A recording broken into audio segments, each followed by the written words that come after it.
sit on this big rock that was at the end of our property line. It just sat like kind of at the bottom of the second field. So I'd just like watch them play rugby. And I kind of looked up at my dad and I said, Dad, I'm going to play this sport and I'm going to like crush it. And he just like kind of looked at me like, yeah, you are. He's so dangerous. Freddy Krueger has nightmares about him. Hello and welcome to the Rugby Hive. I'm Dallen, Stanford, and despite my South African accent, I was fortunate enough to play rugby for the United States on the Sevens World Series. And I'm MacDowell, a former Canadian Sevens international. Back in my playing days, I went head-to-head against Dallen in the USA. For several years, Robin has coached international sevens for various countries, including Canada and Mexico. He's massively passionate about growing the game across the Americas through his MacDowell rugby programs at all levels. I'm currently a commentator for World Rugby, most recently broadcasting the Rugby World Cup in Japan, as well as the amazing Sevens World Series. More than a decade later, we are teaming up to bring you insights from legendary players and coaches from around the world. All legends have a story. The Rugby Hive podcast is here to share it. Welcome to the Hive. Oh, he's more dangerous than climate change. Today's guest is Canadian legend Kayla Moleschi, one of the stars on the HSBC World Rugby 7 Series, representing her country for 8 consecutive years so far, placing inside the top 4 every single season. She's an Olympic bronze medalist, a Rugby World Cup 7 silver medalist, and a 2-time Pan American Games gold medalist. In today's episode, we talk about growing up in Williams Lake, British Columbia, population 10,000, and how a young girl was inspired to represent her country, eventually going on to medal at the greatest sporting event in the world. We talk about those that shaped her life, what her values about team sport are, her international 15s career, and her plans to return someday. Plus, of course, representing Canada at the 2016 Olympic Games and the tight group that will compete at the 2021 Olympic Games in Japan. Best and worst roommate on tour, best try ever scored, most respected opponent, the famous Williams Lake Stampede, and advice on aspiring rugby players. Here is Canadian legend Kayla Moleschi. All right, Kayla. Well, we're thrilled to have you on Rugby Hive today. You are a legendary Canadian international, and the best thing about you is you're a small town girl, small town big dreams. So that's kind of our theme today with you. So, how you been dealing with the global pandemic as far as training and just day-to-day life? Good, pretty good. Obviously, it kind of hit pretty hard knowing that the Olympics were postponed by a year and all the stuff around that, including the training being postponed and put onto your own shoulders. I mean, it's definitely hard not training with the girls, but knowing that we're all kind of in the same boat and knowing that we're doing what we can to keep the flattening the curve and doing what we can to take part in that is pretty good. I mean, yeah, like I said, it's hard to train on your own, but ultimately knowing the girls are doing the exact same thing and we're all kind of struggling / crushing it on our own is really reassuring. And I mean, you see it on our social media as girls are putting in the work and it kind of just motivates you there. I've got my dog too, Finnegan, so he kind of carries me in a lot of my running sessions, either by chasing me or running in front of me and almost tripping me. So it's kind of like I'm dodging and deking people as I go. So it's good. Well, I got a puppy. I got a puppy here, as you know. She's Molly. Yeah. She's just over 5 months old, and already like about 2 weeks ago we raced, and I had her. But she might have said that she gave it to me, but now she's at she's jogging. She's in first gear and I'm in fifth gear. So no chance, but problem is she's getting too fit. We're running the trails every day. And I think I'm fitter now than I've been in 10 years, thanks to my pup. So we're definitely lucky to have dogs. Maybe we'll see you lacing up the boots when this pandemic's over. Yeah. The under 50 throwback. Yeah, exactly. Yeah. I was going to say, with the 2 indoor cats, guys, the only thing, it's more irritating because now the cats are crying in the background of the podcast and stuff like that. So no, I need to switch to dogs. Yeah, pick up a dog. Go shop SPCA, man. They've got some good ones there. No, I bet they do. Now let's go back to your earlier sports that you were involved in. Which games attracted to you, and what did you enjoy playing? Yeah, so I actually grew up playing baseball, so hardball. My parents played it when they were younger, and they kind of like coached here and there on some of the teams that me and my brother played on. And I actually hit a pretty cool like milestone for Williams Lake. Myself and one of my like childhood best friends, we were the first ever girl pitcher catcher combinations for the Williams Lake Minor Baseball Association. So I mean, yeah, check the record books in Williams Lake and I'll be there for baseball too. So yeah, so definitely hardball. I played hockey as well growing up. So definitely I had big dreams to play for Canada. I always wanted to be in the MLB. I was like, I'm going to be the first girl in the MLB. And, just to have aspiration, like how Babe Ruth was such a hitter, like those were kind of like my inspirations, like pretty old school, but yeah. And then hockey as well. I always loved watching Hayley Wickenheiser growing up, and seeing her play for Team Canada was pretty unreal. And I just kind of knew that whatever sport I was going to do, I was going to go to the highest level that I could possibly go to. And I played all the like volleyball, soccer, basketball and stuff when I was younger, but those two really stuck with me. And then when I got into high school, grade 9 was when I started playing rugby, but I had moved up to from one spot to another in Williams Lake. And it just so happened the rugby fields were in the backyard of my house. So, I mean, being able to kind of, in grade 7 was when we moved up. So I had 2 years before I started playing rugby that I would go up and watch rugby, sit on this big rock that was at the end of our property line.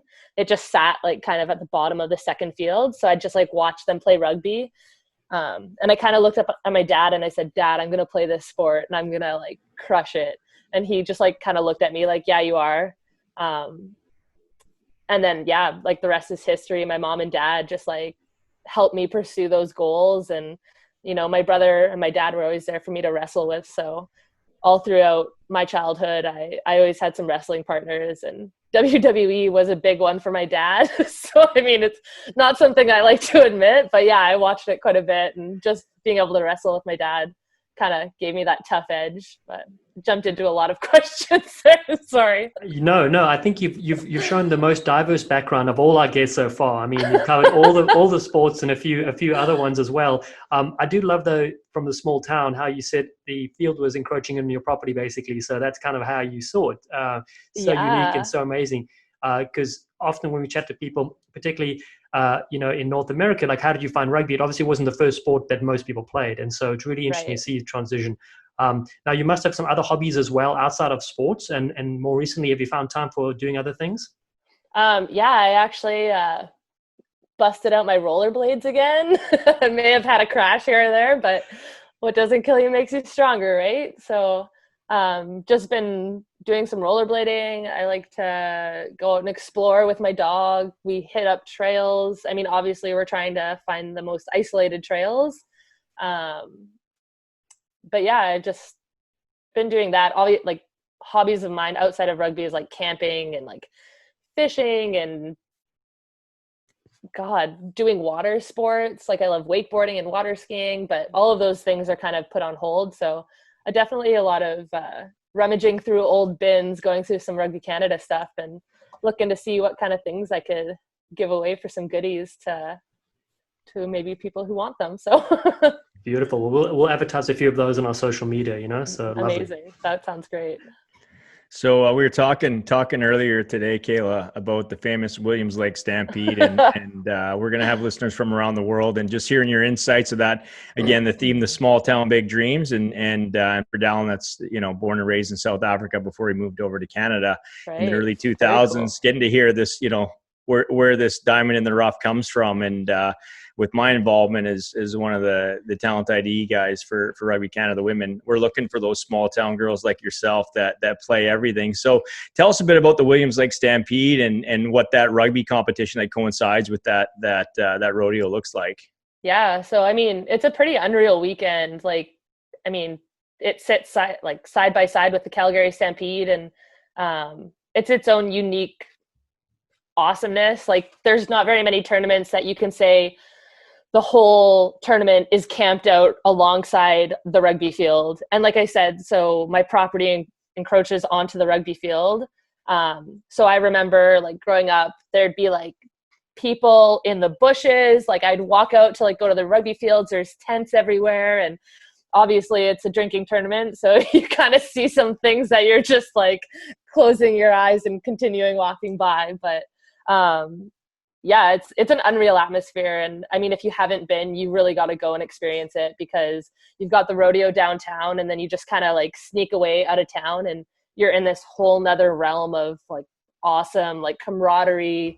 People are, you know, you're playing rugby for one. That's kind of like the best part about it, obviously.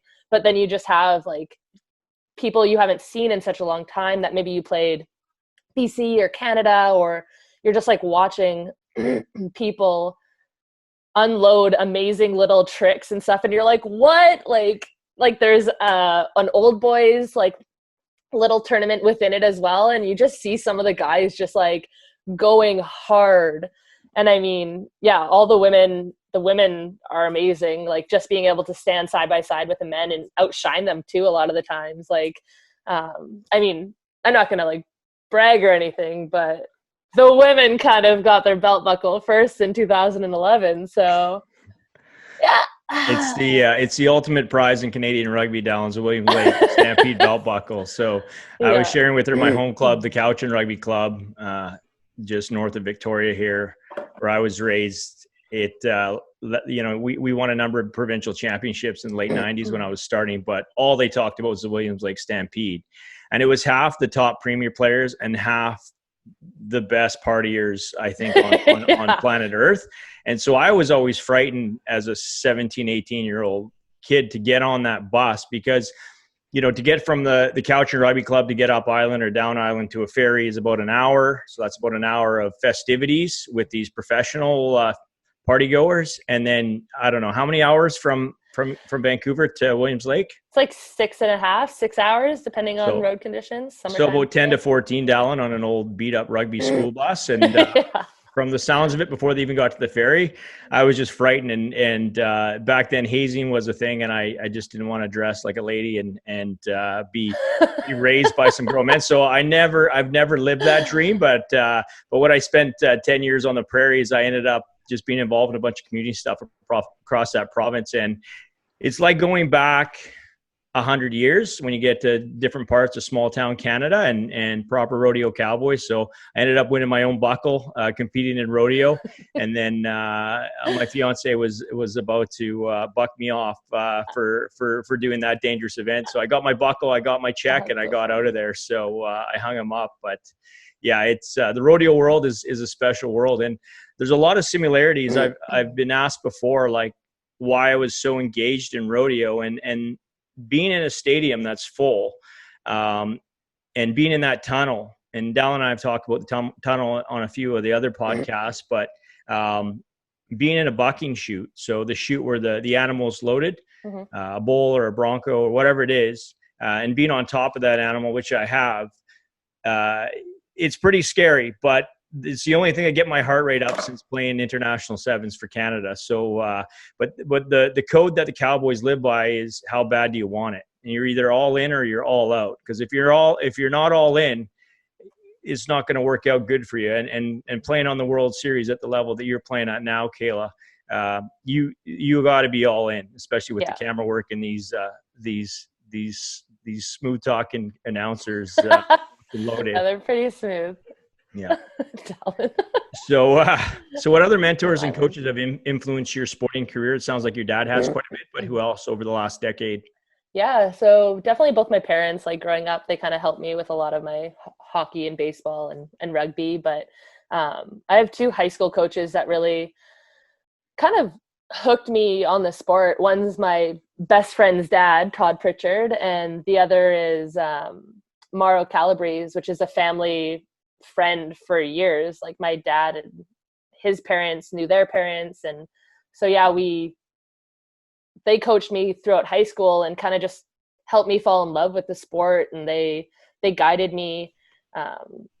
You know, small town, we didn't really have a ton of practice time. It was pretty much when the snow left and before the snow came, which was a lot of months that there was snow. So yeah, we had a blast, and I mean, our high school team was always on fire. We had such a good group of girls that we were able to train with and compete with. And again, we had to travel a lot for high school rugby. So again, 6 hours to Vancouver. A lot of the time we were heading over to the island. But yeah, Mauro and Todd really kind of put in that like resilient and like determination into my character as a rugby player. And not only that, but as a person, they kind of just built me up from the bottom and had that belief in me that I was able to do anything that I put my mind to. And they were right there. Todd's one to definitely give the feedback, whether it's good or bad. And you kind of learn at a younger age, especially with a coach like that, how to take it. And, you know, criticism's good. It kind of makes you that better player. So I think I was able to get that at a young age and appreciate it and respect it, especially when it was come from coaches further down the line. Like my BC coaches, Rick and Brad, they were amazing. They kind of helped me, you know, get my foot in the door with Canada when I was young. And it was after a Newfoundland BC nationals for BC. And we believe we won gold that tournament. And that was pretty unreal because it's a big feat to be a small town girl and make it on the BC team when a lot of it was like Vancouver Island based girls and training with that group. But yeah, I was able to kind of put my foot in the door and then kind of get pushed through it by those guys. And kind of, I've been on the development tours and stuff ever since then. And that was grade 11, I think, for myself, or grade 10. So yeah. And then obviously John and Sandro, they've kind of, for the first quad of rugby that I was in with the national women's senior team, they kind of shaped me to the player that I am now. Obviously I had a lot of character building before that, but I had so much character that they had to, you know, shape around it and kind of help me become the player that I am today, which I'm so super grateful for all those coaches that have helped me get to where I am. And I mean, yeah, like I said, the character and that I've been able to gain and the experiences and knowledge from them has been pretty unreal. Well, the one thing that's always impressed me about you is that you've been one of the most consistent Canadian internationals from day one. And obviously you're very polished now as a world-class player and centralized player and, you know, hundreds of games for Canada and 15s and 7s. But you've always been very consistent offensively and defensively. And Dallen, I was fortunate enough to be back on the coast in the final year of this quad. And obviously it's now turned into a Cinco, a 5-year cycle. Yeah. And in and around Kayla and the women every day. And those girls are doing more smiling and laughing in between sets and they're literally grinding every day, true professionals. But Kayla has a smile on her face full time. And that's one thing I really, really admire about her. And it's infectious with the young academy. We got a full on academy program that coincides before and after and sometimes during. And that's what, as a coach, that's what you want to see by your current leaders. So that's a day in the life with Kayla. I wanted to go in to some of your heroes when you were growing up. You mentioned a couple of sporting ones earlier, but who did you admire growing up? Honestly, like I never had one person that I admired more than any others. It was pretty much like I'm such a team player, and when I'm on the team, like those are the people that I admire the most. Like the ones who are willing to put in the hard work and do the dirty work and grind it out beside you, and knowing that, you know, you're exhausted, but they're tired. Like those are the people that I admire. Like it's not never just one person. Like I could sit there and say my parents because of their, you know, hard work and dedication as parents and friends to myself, you know, like they really have been my best friends. And I could say my best friend, Cindy Pritchard, you know, like giving her a shout out, but like, it's the girls that I like live and train with day in and day out. Those are the people that I admire the most, because you could have the crappiest day and you show up to training and you're like, all right, like, am I going to be above the line or below the line today? And obviously, you know, that answer is I'm going to be above the line, whether you're having that crappy day or not. You're showing up for not only yourself, but you're showing up for them. You're showing up for the program, and you're showing up for Canada, because ultimately you're training to be the best person that you can be day in and day out. And that doesn't just mean the best rugby player that you can be. It means the best person, right? So like Robin said, like I show up smiling, but you know, sometimes that smile could be a totally like fake one that day, but it doesn't mean to say I'm going to try and, you know, show that to the girls. I'm going to step up. And speaking of stepping up, let's go back to international 15s. Can you describe what was it like playing your very first ever test match for Canada?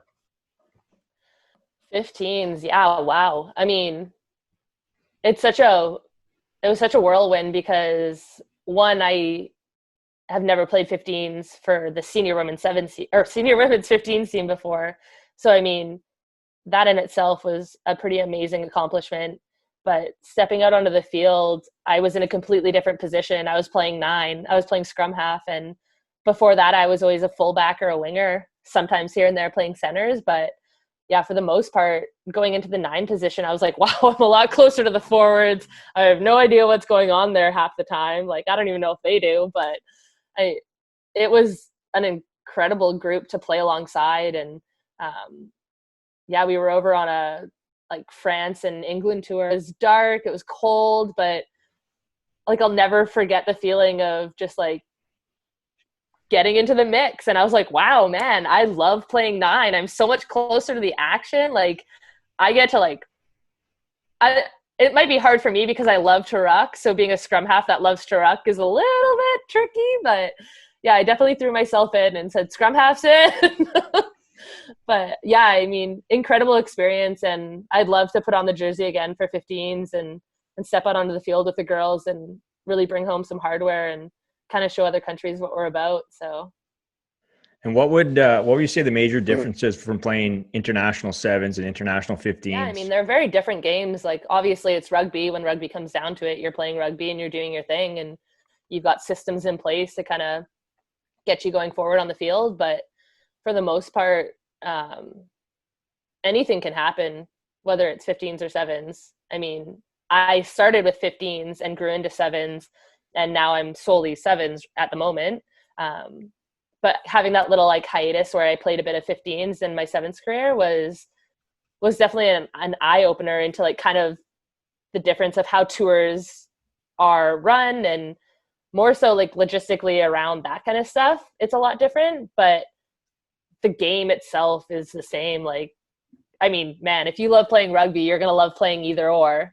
I love 7s though, because it's more room to run. And, you know, it's terrifying when you make a break and you're like, I'm free. And you're like, no, shit, you are not free. Like, keep running. But yeah, I mean, that can happen in 7s and 15s. I think right now I'm really drawn to 7s because of the fast pace and the open room to run and the big hits that you make, like open field. Like there's not as many of you, but there's so much more field to cover. So, I mean, yeah, you're getting me all amped up. Now I want to play a game. That's good. That's good. I know. Well, you can imagine how Dallen and I feel washed up here. We gotta live through you. We gotta live through you. There you go. So are you throwing out there that you'd consider going to the next World Cup, putting your hand up post Olympics, or? Yeah, I think so. Like I've talked to the coach and Sandro, and like I'm not ruling it out by any means, but I know I for sure, like there's things I want to do after the Olympics to further my career outside of rugby. And but I would love to have a gold medal World Cup title on for 15s on my resume as well. So we'll see how it goes. So for our listeners out there, I remember when I played 7s, we had a competition. Dallen might have been there actually. The first years in San Diego after LA in 2007 or 8 or something. And back then it was one of the first women's 7s sides. And they were playing, unfortunately, like a high school down the road. And I just remember that being so unfair. I having an older sister that was a world-class ball player and all-Canadian soccer player and the rest of it. So obviously my dad coached all those teams and I just didn't feel it was right that we got to play in a stadium. So now, you know, you probably came on. What year did you debut in 7s for Canada? 7s, I debuted in 2011, but at the time Dubai was not a part of the World Series. So it was the Challenge Cup, I believe it was called. But that being my first time with the senior women's sevens team, and we actually won that tournament in Dubai. And it just kind of been it from there. It was like one of my favorite tournaments to go to. Dubai was an unreal experience. It was the first stop of the year. You're so amped to get on the field. But yeah, I mean, like you said, with the women not having that level playing field back in the day, and to being able to see how far it's come. And I mean, we have multiple series stops that are alongside the men, and being able to, you know, playing on the same field as them. And it just goes to show how far the game has come. And that's kind of what I want to keep seeing and keep hopefully contributing to the growth of that. So definitely giving more opportunities to women in that sense. And what about just from a fully centralized program now? So when you came into the program, obviously the World Series wasn't established for the women, nor was the centralized program. So maybe just go back to your first few years and really the women that helped win a bronze and now are on their way to a gold next year. Dallen and I got some side bets, but I'm pretty confident. But yeah, just maybe touch on where it's come from and where it's going. Yeah. So like I said, I started in 2011, and our program didn't centralize until 2012. So when we came in, everything was new. It was all trial and error. There was still things that we had to pay for. We didn't have locker rooms. We didn't have, we sat along a hallway outside of our gym with all our bags and stuff at the PICE, so Pacific Institute of Sport Education in Victoria, which it was amazing that we were able to use their facility. It's awesome, like what they give to their athletes. But yeah, being a rugby team, we have 22 of us, 25 of us that were centralized at the time. And yeah, everything was trial and error. We'd wake up at 5:30, 6 in the morning just to get breakfast in, whatever food you can manage at that time in the morning before training. And then we would train at Westfield Stadium, would be where we do like our speed and our skills workout. So that'd be you're running on the field, doing hot laps with like darkness all around. There's no lights on, anything. You're watching the sun come up as you're training, and which is an incredible feeling. But at the time you're just like, wow, what is this? Why are we waking up so early and just to get on the field? And then, yeah, we would drive over to PICE to do our weight session. So, I mean, it definitely wasn't a smooth operating system. We created it to be smooth, but that was a lot of trial and error. And for a long time, it was a lot of running and a lot of, getting the conditioning up and making sure everyone was in a fit enough stance that, we could withstand 20-minute finals was what it was. Right. So we definitely had a lot of, like I said, a lot of trial and error stuff, whether it was conditioning or speed or even the rugby work within it. Like we tried so many different systems, and, from the wide to the switches on the ends to, crashing it through the middle, like sucking defenders in. So yeah, we've come a long way, and the program's only gotten this good because we've had that opportunity to centralize at such an early stage. And for that first quad, like I look back, we talked about it before, Robin, we're talking about, it's amazing to have gone to the Olympics and to win bronze, but the whole journey, the whole quad leading into that was unreal. Like we did things that you would never think you would do. We did seal fit. We did ridiculous, like hill sprints where you're pretty much like running a sprint, going off and like vomiting because you're so tired, and you're like, oh, you lost, get back down to the bottom of the hill, you're doing another sprint, and you're like, what? But yeah, I mean, yeah, I look back at it and like grinding it out with those girls, like it's so funny to always use the word grinding it out, because you're like, oh yeah, they worked hard, but it was a grind. Like you grind pepper, like the slow grind, that was those 4 years. Like it was good. It was amazing. And I soak up all those experiences that we had as a team, because without it, we wouldn't have had each other's backs like how we did at the Olympics. Like we wouldn't have like in the lead up to that series and that year, like we were one unified unit. Like we had each other's backs. People would finish for other people, you know, running to the breakdowns and like getting there for each other. That's like the stuff that you can't just make up, right? That's hard work, and that's working for each other. And I think that was kind of a part of how we were able to come out on top and take a podium finish. I mean, obviously it's not the one we wanted. And we look back at it like those weren't our best performances by any means.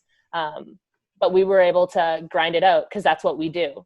We're a bulldog team, and we grind it out because we're playing for each other and our country, and like the camaraderie that we had within our team. Like I look back and it's like no other. And then I look to this quad and how we were able to, you know, this past year was unreal. Like our connections have been firing, like, and I can't wait until we get to start up again, because it's only going to jump from there. Like we're not going to lose any time. Like in this period, this pandemic period, it sucks what's going on in the world, but it's only making us all that much stronger, and that much, like there's that much more fire underneath us. And I don't know, like I'm like feeling it right now. And obviously when I talk about sports and when I talk about rugby, I get that like energy within me that I'm just like, wow, okay, yep. Let's go to the 2021. Let's go to the 2024. Like, here we go. We're going, right? Like, but yeah, I don't know. Like I'm stoked to be able to hit the pitch again with the girls and can carry our momentum forward, because this next year is going to be unreal. And we're looking to show the world kind of the podium finish that we should have had in 2016. So.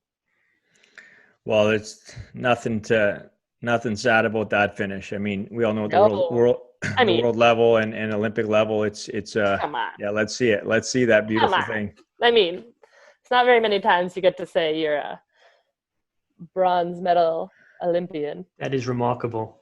The question is, Dallen, though, I'd probably take the belt buckle over that. I mean, that Williams Lake buckle is just right up there, head for head. I mean, it's the best trophy case.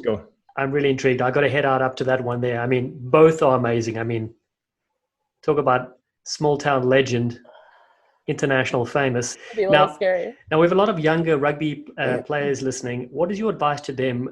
You've played at the top level for so many years, and what do you think is the key to longevity?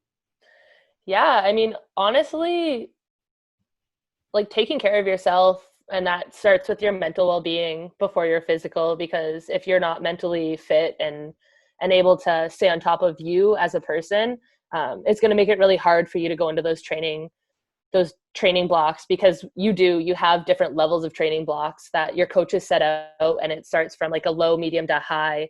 Then you hold that high until, you know, you get into competition phase. So, I mean, definitely mentally make sure you just take good care of yourself, and whether it's that you need someone to talk to or reach out to, like there's so many people in the rugby community that are willing to help you out and talk to you. And then on top of that, it's your nutrition, staying on top of that, making sure you're doing the right things there. And honestly, again, just believing in yourself. Like that's the biggest thing. There was years, like you come into a program and you're terrified because you have no idea what's going to happen. It's new to you. But if you have that confidence in yourself and that belief that you can do anything you set your mind to, that's going to carry you forward. That's going to keep your mental game strong and keep your resilience high. And I mean, ultimately, you're going to be able to do anything you set your mind to, especially because the rest of the team and people like myself, Robin, like Dallen, like we all believe that in that person, right? You know, you're never going to doubt that. But if you're not mentally there, if you're not nutritionally staying on top of it and putting in the hours, like that's another big thing. There's 2 kids in the MacDowell rugby club, or in the rugby organization that are probably 2 of the hardest workers. And they're how old, Robin? They're 11 and 13, and we have a group Chad, of just under 100 athletes in 4 countries down, and these kids are posting 12 videos a day. And you talk about unreal. They're from Avonlea, Saskatchewan. So when you give a name to a town on the Canadian prairies, it's probably the same in the Midwest in the USA, but that means they're from 20 miles outside of that town. Yeah. And the town is probably a town of 20. But anyhow, it's they're preparing for egg season for planting on the prairies. And their dad's a farmer. So before they can plant and use their $1 million machines, they got to use what's called a rock picker. But if you don't have a rock picker, you got 2 farm kids. So they're walking right now, they're for 14 hours a day. They're walking in front of their dad's front end loader and throwing rugby size ball rocks into the loader. And then they're going home and shooting these videos. So they get feedback from myself and Kayla and some of the other leaders in the group. And they don't complain, right? It's good old fashioned North American workhorse. So. Yeah. So I would just say to all the youth, like, just believe in yourself and put in the work. I mean, it's rewarding and it's definitely going to help you out in the long haul of things. So I love that you bring up the mental side of the game, because it is a big part that is overlooked, but it's a very important component. And we all get in our heads sometimes, so that's really good you brought that up. Let's go back into your mind again. Sevens World Series, you're in the tunnel, you're about to run out. What goes through your mind through that moment? And then hold on. And then the second part of that is you're there for the whole weekend and you have a roller coaster journey of winning and losing, more winning than losing for you guys, but still there are those moments. How do you cope with that as well?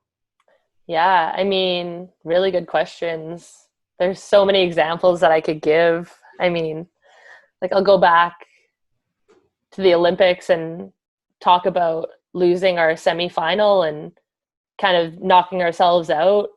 That was our own fault. We didn't perform. And, we heads held down as we're walking off the field, like trying to smile and thank the crowd. But, our gold medal dreams were over.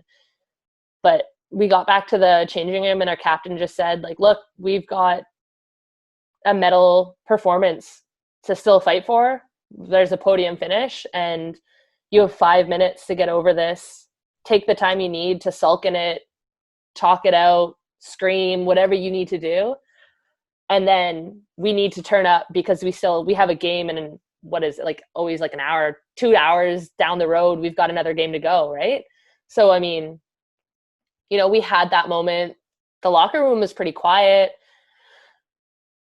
Then, you start seeing the gears shift, people just getting back into the routine of, whether it's listening to music, going over the video. We have iPads that we're able to watch on, or just looking ahead to the next opponent. Who do we have next, right? And we had England. We lost to them in the pool round, so we knew that we had a lot to show them, and to show the world that England's not going to beat us.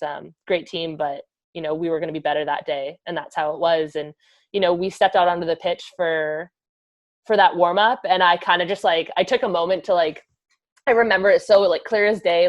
We're doing our skips and stuff, and I took a second just to kind of look at the field and look at our warm up pitch and see the girls warming up, and I was just pardon my French, but holy shit, we are firing. There is no chance. This team has no chance. Whatever mistakes we're going to make out on the field, we're going to the next thing that we do is going to be that much better, and it's going to lead us towards that bronze medal, right? So, I mean, and we did. We went out there and we showed them that it was a fluke. You beat us in the pool. We came out firing, and we crushed it. I can't think of the tunnel at that moment because of that field, that warm-up field. But yeah, it was unreal. And I mean, it's just being able to make that switch, right? To not don't dwell on it. There's nothing you can do about the past. The only thing that you can do now is to take what your learning curves, your opportunities you've missed, and to now transfer that into the next game. And I think of that too. I think of the tunnel, and when you're in the tunnel, I think back to Langford, our home tournament. Unreal experience. It's small, it's close knit, it's super loud.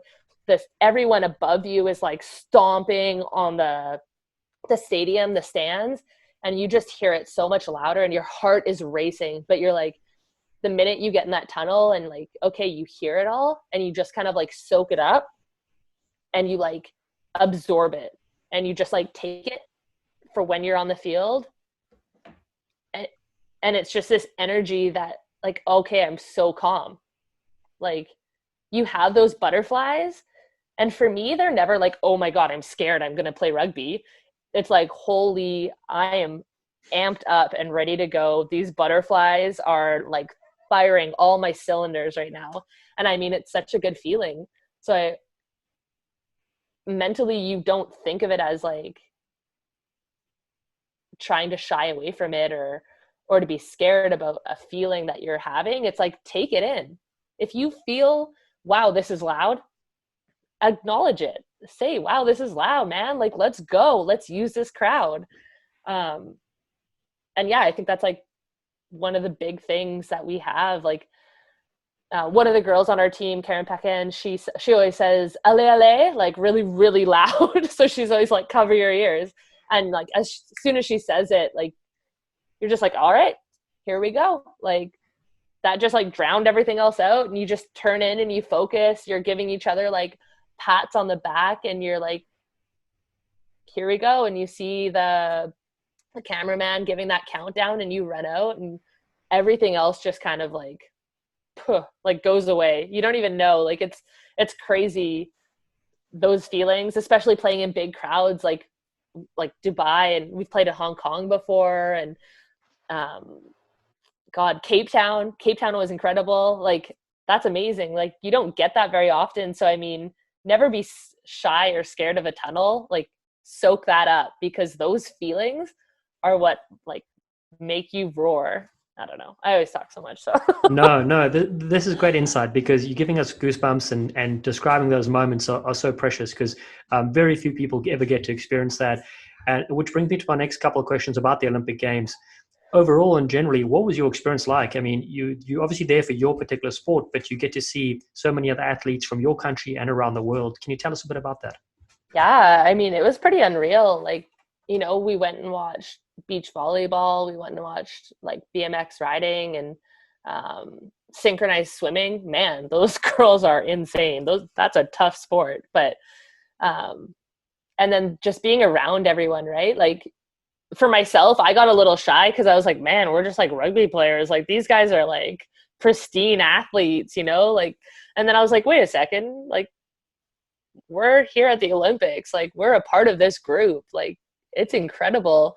I mean, like the Canada House had bikes that you could like ride because the meal hall was so far away. It was a workout just getting there. And then it's like this big hangar that has so many different options to choose from. And yeah, we were there for the whole time. We were there for 2 weeks or whatever it was, 2 and a bit weeks.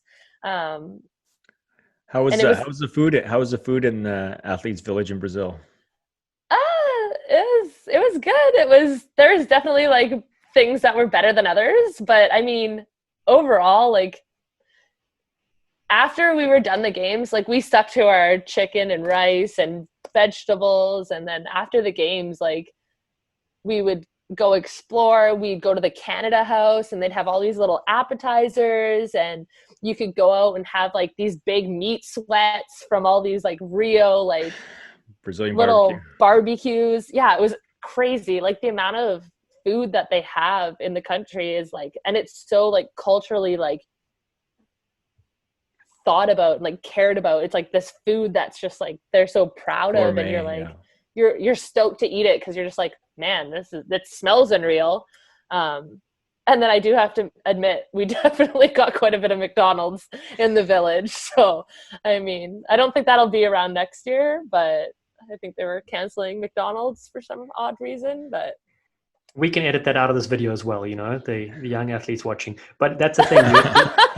You have to, you know, you've done competing, you got to enjoy it, you know? So. Yeah, exactly. I mean, we did all our hard work, and that whole quad, you know, we thought, you know, we could eat some McDonald's, right? Have a cheeseburger. There is some athletes that would be like not even competing yet, and they were going to McDonald's. My mind was blown. I was like, oh, well, they just need the protein from the burgers. Well, And the World Series hotels are always dangerous as well because oh I man, was a starving student when I was on the circuit, and yeah. it was kind of pre-carding for us. So all of a sudden, you have buffets. You're in Dubai, 5-star. You can have fresh Oh pasta my to god. everything in the world. And I know some of the other teams that don't have as strict of coaches or nutritionists. There's definitely some dabbling that goes on with the Yeah. temptation. But I always recommend week 2 on the You Sunday. guys, Dubai, the hotel the women stay at, there's this kitchen 6, and it's the most sought after kitchen you want to be in. Like, it has everything, like from like butter chickens to sushi to a chocolate fountain to like all these different like ethical, like just beautiful foods, and you're like trying everything. And then we only get it like once. We get like a lunch and a dinner, and then we're back into like the Chicken and tournament food, which rice. is still really good, but you soak it up. Like, you got to go to Kitchen 6. Well, listen, I know who went there. So a couple of our commentating partners for Dubai was Tiana Penatani, Yeah. and she sent a photo at that place you were talking about, and we were like, hold on, where are you eating? Is this the hotel? And she wouldn't reveal to us what it was. It was so good. So yeah, back to like the Olympics, it was an unreal experience, just being surrounded by like-minded athletes. We're all there for the purpose of representing our country and winning gold medals, but it's pretty cool when you can kind of sit down at a meal hall and you have, other athletes beside you, and you kind of just kick up conversation and just say, hey, what are you training for? And they always have the pins that make it a little more easier to trade a pin and start a conversation. But yeah, I really look forward to the next Olympics as well, and just being able to kind of soak it up, and the things that I maybe didn't do the last Olympics, I'd love to do more of. And that might just be like exploring the country or in our off time, and just kind of soaking up all that the culture has to offer, because they really do an amazing job at the Olympics, and all the volunteers are wonderful people, and our Canada House is always super decked out, and they do such a good job. So I'm really looking forward to the next one. What did it mean to you to bring a Olympic bronze medal home to Williams Lake, BC? And how did that, what was it like for your family, obviously, and then, to the whole community? Yeah. I mean, I was so fortunate enough that my mom and dad and brother were all actually at the Olympics. So to have them there was, like standing on the podium, and I didn't cry after the final match because I was just so happy and like not relieved, but like, thank God, like, yes, we did it. Right. But then like stepping out onto the podium and being able to see like my mom and dad and my brother in the crowd, like it's such a memory that I'll cherish for so long. And like being able to bring it back home to Williams Lake was crazy. So I was getting my dog the same day that I was getting back to Williams Lake. So I landed in Victoria, had like 1 or 2 days because I had some media things I had to do here in Victoria.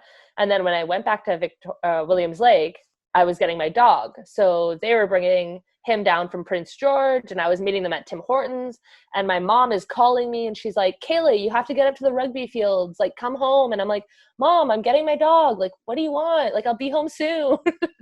She was like, would you just get your butt up to the rugby fields? And so I was like, okay, fine, like I'll go up, the guy's not here yet.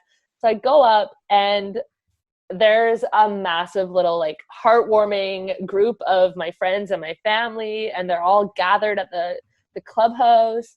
And it was just so nice to be able to like see them and share my medal with them, and just like quickly chat with them about, how it was. And like, they're the people that have been behind me my entire life, my entire rugby career, my, my upbringing, and to be able to share that with them was such a massive accomplishment for me, because it's not just my hard work, but it's their support, right? Like without them,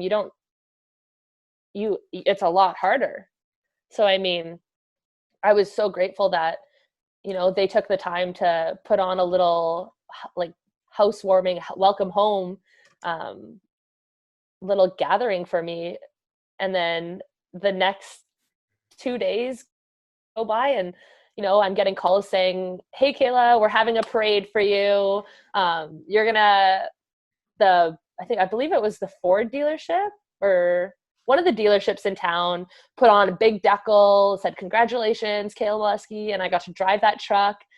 I didn't get to drive it. My dad drove it, and I stood in the back of the truck, and I was like waving. We drive by the cop station, and there's a bunch of cops there, and I'm just like, "So you're gonna look past this one, right?"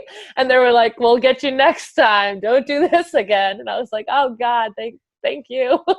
And like we have a rugby bus. It's just like we call it Big Red or Clifford.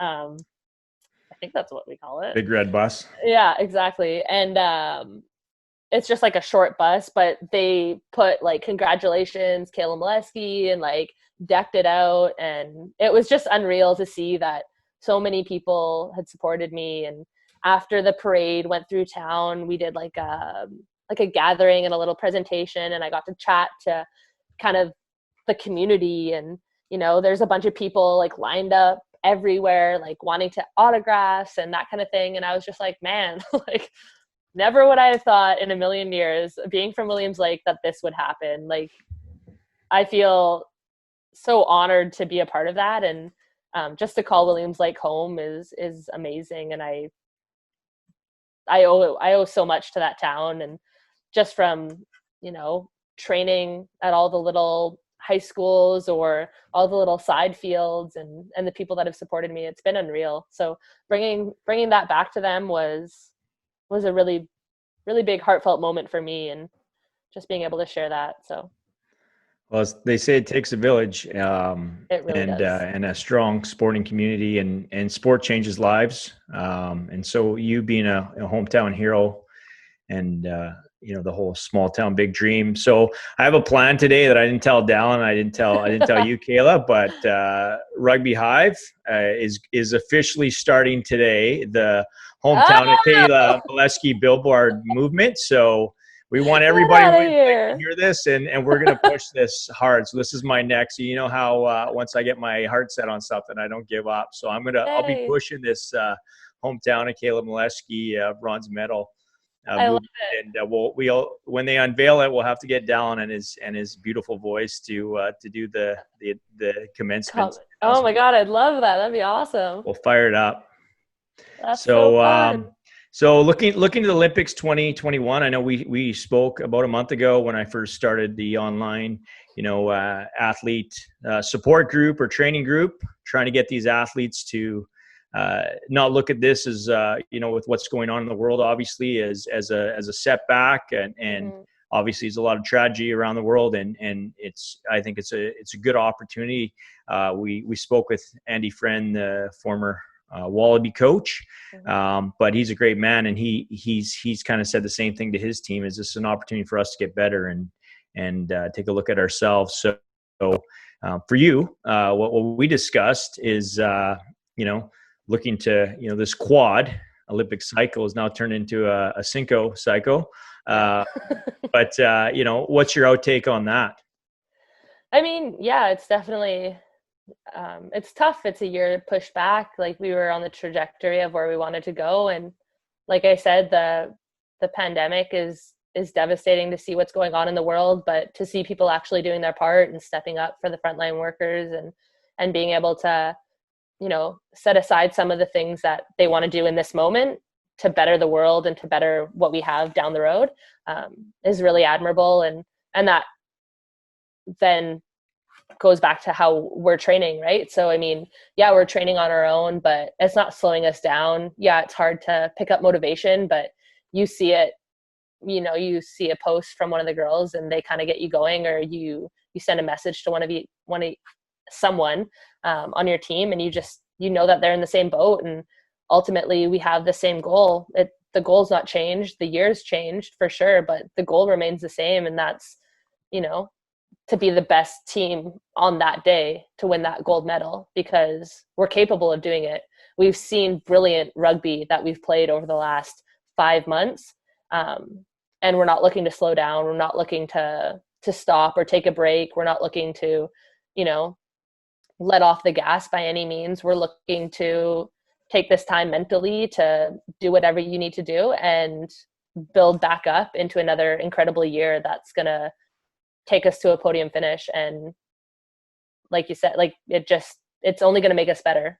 It's, as a team, as individuals, the resilience is going to just shine brighter, and that determination and that fire for that gold medal is going to outweigh all the circumstances and the hurdles that we've had to jump over. So one thing for me, I say as a coach and like Dallen, we've had so many wonderful experiences like yourself. And I always say as a coach, I'm getting older, and I really appreciate the moments. And I always say the moments go by so fast. So one thing you and I talked about earlier is it's another year of the journey, another year of a bit more of a climb. Yeah, exactly. And we all know at the end of the Olympics, I know nobody's for surely committed to moving on with their lives and going in different directions, but the reality is a number will.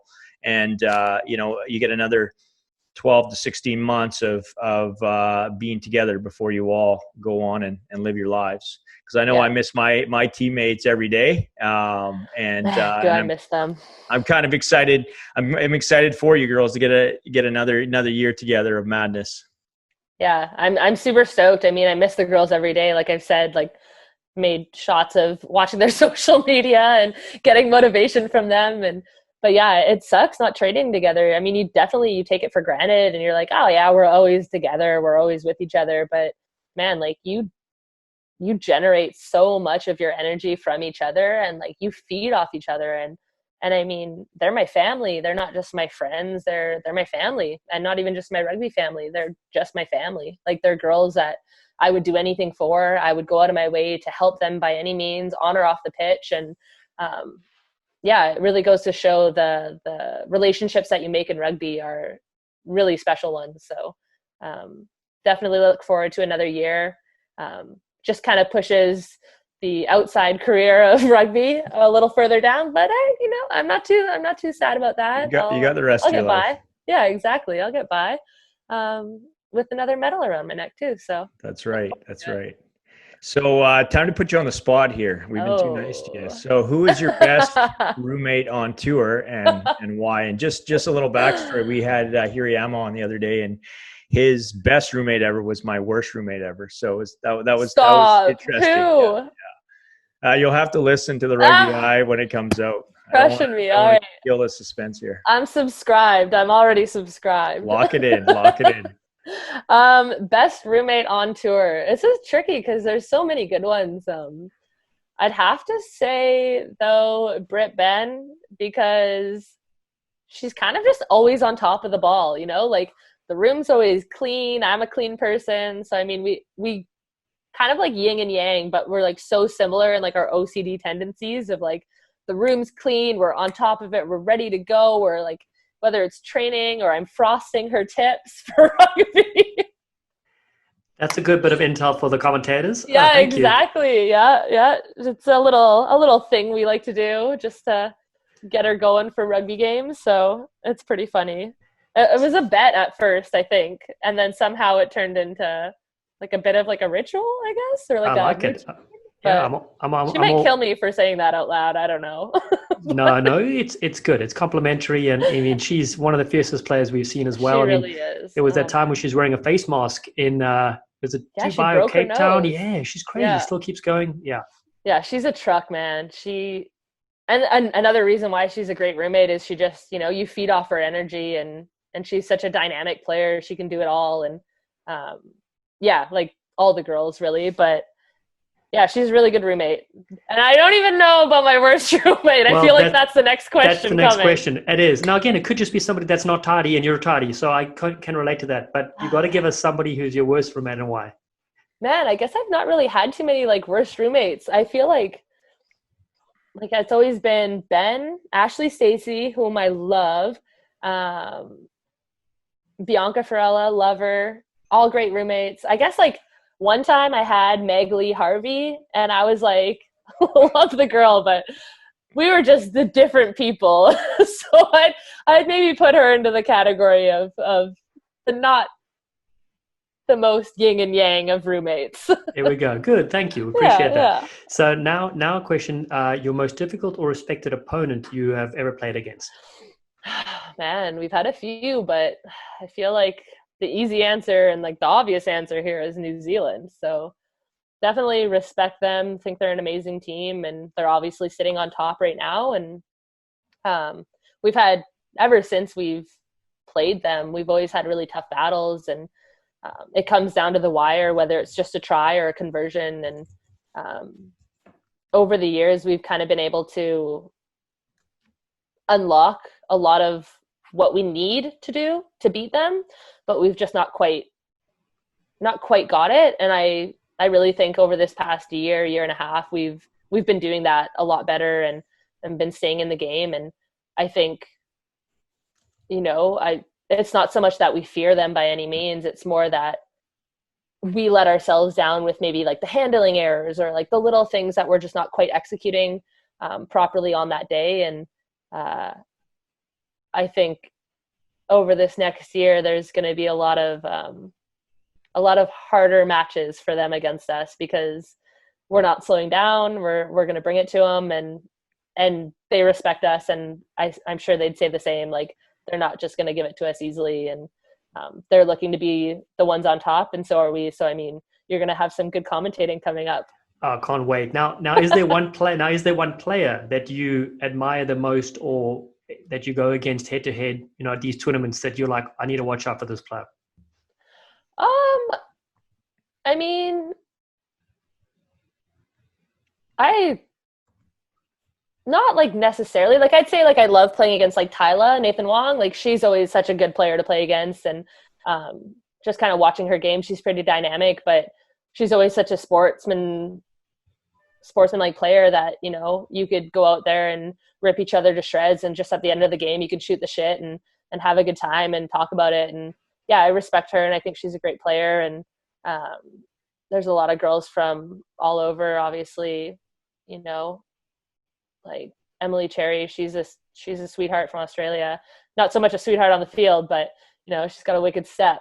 So I mean, yeah, there's a lot of the girls on the series that you kind of respect, but I'd say like Tyla is probably one of the ones who I enjoy. Who's the hardest to stop? Who's the hardest to stop? One-on-one. I mean, aside from myself and Canada, like individually, one-on-one. Man, USA always has some pretty big girls that they throw in the mix, and they're like Mack trucks running at you. But one-on-one. What about Portia Woodman? Yeah, I knew it was coming. Portia, don't give her the time and space, because she'll just run past you. Just don't give her the ball. I've had that happen to me. Yeah, I mean, yeah, I'd say Portia is like a really good, solid person to tackle. She runs hard lines. She doesn't stop her legs. So when you're tackling her, make sure you wrap her up. Alev Kelter, obviously, she's another force to be reckoned with. But you get them low, you take them down, and you go for the ball. You're gonna come out on top. So I mean, it's all about how quickly you get back to your feet before them, right? So all really good competitors for sure. Yeah, it's tough to name just one. I like what you said about you go through that hole and you think you're gone. At any other level, you're gone. Like domestically in Canada, Dallen and I might have been fast or quick, but on the World Series, there's proper athletes, and you go through a hole and you're just looking for a friend, and then another friend, and then another friend. Exactly. Looking back on your career, and it's quite extensive, successful career, what's one try that stands out for you that you really cherish? I would say actually it's from Dubai. I can't remember the year. It was before the Olympics. But we were playing New Zealand in the plate final, and I got a pass and I just stepped one girl. And then I stepped, I think it was Broughton was chasing me down.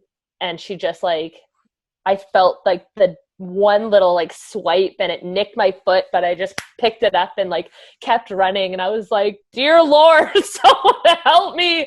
And I just kept running, and I was exhausted. I think the score at that time, we were 7 points down or 5 points down or something like that. And yeah, I just pinned her back. I pinned my ears back and I ran as fast as I could.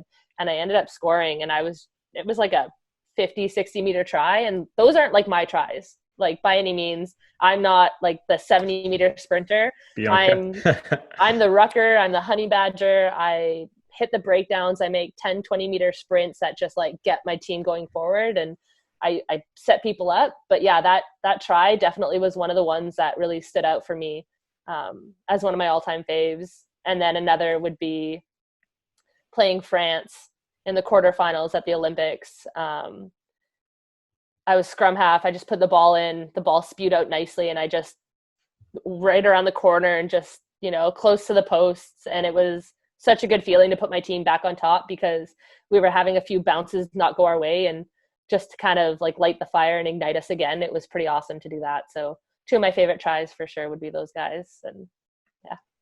We'll make sure to share them when we go live with our podcast here. So awesome. You brought up her name already. I think there's 2 players in the world that I would not want to play against, and that's Brittany Ben and Karen Paquin. Like as Dallen alluded to earlier, I want to know what her taping bill is. I mean, she definitely earns her weight in gold, but I think every tournament she's got more tape on her in different places. And so just talk to me about her level of commitment and what she does to her body for Canada. Yeah, Karen, right? We're talking Karen here, right? Brittany. Oh, I was like, Karen takes quite a bit of tape on. So yeah, I mean, such incredible players. I've had the honor to play along some Canadian legends, Ashley Stacey, Jen Kish, like all the girls on my team, all of them. But yeah, Ben, she's such a force to be reckoned with. I mean, and she's such a gamer, right? Like she just goes to a different world when games come in and like powers through. Like she broke her wrist in a Fiji game and she ended up playing the next game like the rest of that day. And I was kind of like, what? Like she's like, Kayla, pass me the ball. And I was like softly, or like, you want to pop? And she's like, pass me the ball. And I was like, okay, pass her the ball. And like cringes, like I'm cringing watching her catch it. And she's like, yeah, okay, yeah, we'll tape it up. We'll be good. I'm just like, what? I'm like, yeah, okay, cool. She goes and gets an x-ray, finds out it's broken. And I'm just kind of like, damn, Ben, like she's got such a different mindset. She grew up with 3 brothers. So, I mean, you definitely a really good person to get on your podcast if you want to open up a whole nother realm. Like mine is like, I'm a smiley, like, like Ben is just like down to the nitty gritty. And like, yeah, she plays with such heart. And I mean, you can see it when she's breaking those tackles, when she's making those lines. And she plays with her heart for not just herself, but her team and her family back home. She's a really big family girl and they mean the most to her. So, I mean, when she's able to kind of show that to the world and let that exude out of her, I guess, it's pretty cool. It's awesome playing beside her. She definitely picks you up too. So yeah, I mean, just watching her these days. I mean, seeing her day to day in training, she's so focused. But then get her game times, and if she was in a war, she'd have like one leg and one arm, and she'd still be going. Just unstoppable. And she does anything for the team too. So I mean, she's always the person that you call if you need. I mean, I can change my own tire, but if someone can't, like she's the person you call, right? Like she's always there for the girls, and just a big heart on and off the field. So that's awesome. Listen, you've played 15s, 7s for Canada. You played lots of sports. You've been to Olympic Games, Commonwealth Games, Pan American Games, Rugby World Cups for 7s. What is your favorite moment in a Canadian jersey? Oh, there's so many. I love jumping into Ghislaine Landry's arms at the Olympics. That's probably like an unreal moment. Just kind of the energy that was there, and you're feeding off of everything that's going on. Someone tried to claim that it was a painting of an angel jumping into Jesus's arms. And I was like, no, man, that's me and Jiz. Like, get out of here. What? So yeah, like there's definitely that. Honestly, becoming a part of the Hall of Fame for like the Rugby Hall of Fame for the 2013 World Cup. Our silver medal is pretty awesome. I mean, those are all like beginning parts of my career that I just cherish. And I wasn't even the player that I am now. So, I mean, to know that I've accomplished so much stuff then and to see where I am now, I think my biggest moments in the rugby jersey, in the Canadian rugby jersey, aren't specific little ones. It's all of the little ones that build me up to the player that I am now. And that's just every time I step out onto the field, whether I'm in the jersey or not. That's every day at training, like being able to run against and with some of the best in training is unreal. It's such a cool feeling that I get to say, this is my job. I play rugby for Canada.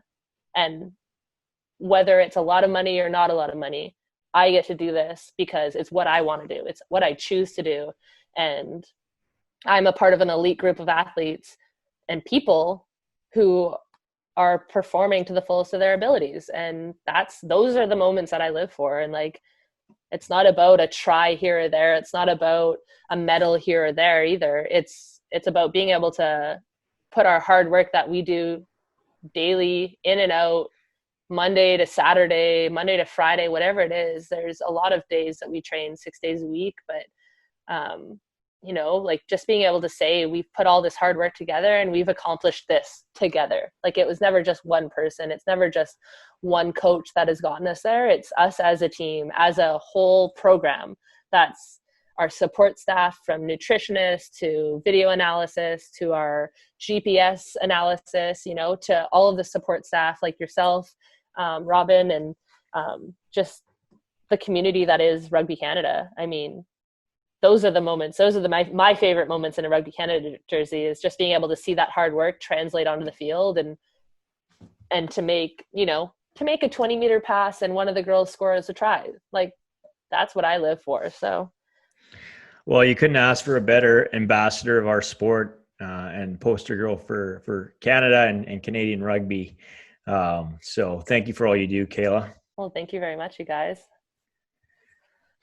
I have one last question for you. And think about the next generation of young girls and young boys picking up a rugby ball. What advice would you give to them?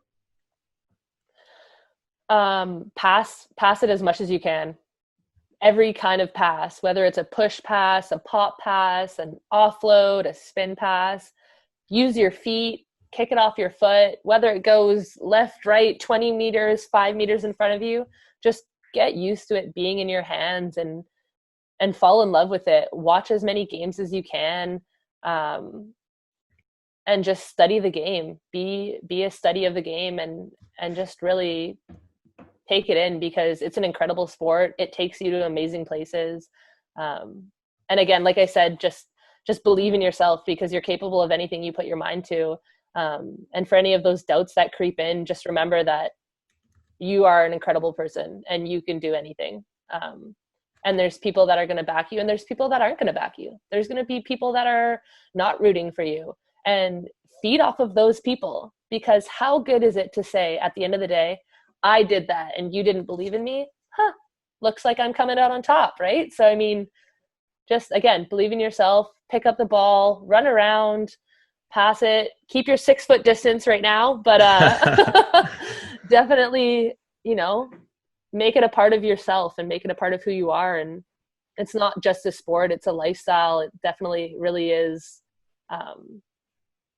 It's a lifestyle. How old were you when you first touched the ball or started playing rugby? First touched the ball. Well, I moved up, like I said, in grade 7. So as soon as I knew that there were rugby fields in my backyard, I wanted a rugby ball as soon as possible. And Leslie Cripps actually was the 15s captain for Canada for a few years there. And she was a pretty big inspiration, I guess, just being from Williams like herself and playing on the 15s. Current coach of the Japan women, Dallen, as well, 15s coach. Yeah, that's awesome. And so I guess I just picked up a ball in grade 7 kind of thing and started tossing the ball around, getting the idea of wow, this is pretty cool. What a weird ball this is, right? You're used to baseballs and hockey pucks, but oblong kind of football, what's this? And again, I remember my very first try, actually, or my very first moment on the rugby field. It was a kickoff and I caught it and I was just now what? And they were like, run. So I like ran and I was deking and dodging and I got to the try line and I touched it down and I was like, that was so much fun. And, you know, like what, like, how have I not played this 2 years earlier when I moved up to the rugby fields? And then the next instance, I went to ruck and I was like, why was I dodging people? Like, I love rucking. Like, this hitting thing is awesome, right? Like, so, I mean, yes, it's very cool to see that kids are able to start at such a young age now and kind of make it a part of their like upbringing, their roots. And that's what we want as senior athletes who maybe not have had that opportunity when we were, you know, 6 years old, to be able to see people who are doing that now and to starting that and encouraging it. It's incredible. Like, buy every sports ball, every sports thing that you can for your kid if you're able to. And if you're not, there's so much that we have to offer or donate or support and kit you guys out with. And it just takes sending us an email or shooting us an email and saying, hey, like, you know, we don't have this, like, is there any chance that you could get this for us? Because we're more than welcome and more than happy to try and get what we can to you, to whoever it is that needs it. So well, that's so wonderful how approachable you all are. And if you need a rugby ball, you can reach out to me. I can help you out too. Nice. Just full circle. We, you know, the theme today and that's near and dear to me is that small towns and big dreams and not necessarily the rugby athlete out there, but anybody out there in this world that has a dream. For you being from little old Williams Lake, what do you say to that 12, 13-year-old girl or boy around the world that has a dream? Go after it, chase it with everything you got, and just have fun with it too. Like, don't make it so serious. Like, enjoy it, soak it up, learn from your failures, learn from your mistakes, and just know that that's opportunity to become the best person that you can be on a field or off the field, on a rink or off the rink. Like, those opportunities that you get create such an incredible like starting point for you as an athlete, as a person. And I mean, soak it up, live those dreams to the fullest that you can. Like, don't think it's too big of a dream. Never think, oh, I can't make it there. There's so many steps. Like, take it one step at a time and chase them. Like, have fun and chase your dreams, because that's what it's all about. We get one life to live, and live it to your fullest, because it's going to be pretty incredible when you realize your potential and what you have to offer. So, Kayla, that's brilliantly said. And we really want to thank you for giving us your time and your insights over many years of playing at the top level for the Rugby Hive. And now I have two teams I got to support at the next Olympic Games. Yeah, you do. So can't wait to see more of your videos though, as you guys train and prepare for that. And again, really just such an honor chatting with you. Awesome. Well, thanks so much, guys, for having me on the podcast. And I look forward to sharing it with everyone and watching all the other ones that you guys have to record. So thanks again. Thank you. Cheers. Beautiful ball over the top. Yes, Seppo! Thank you for listening, you sleek sensations. If you haven't already, please subscribe to Rugby Hive Podcast and catch us on all the socials at Rugby Hive. We appreciate your support. Be safe out there, and we'll see you soon. They've taken the lunch money from South Africa and are off by 17.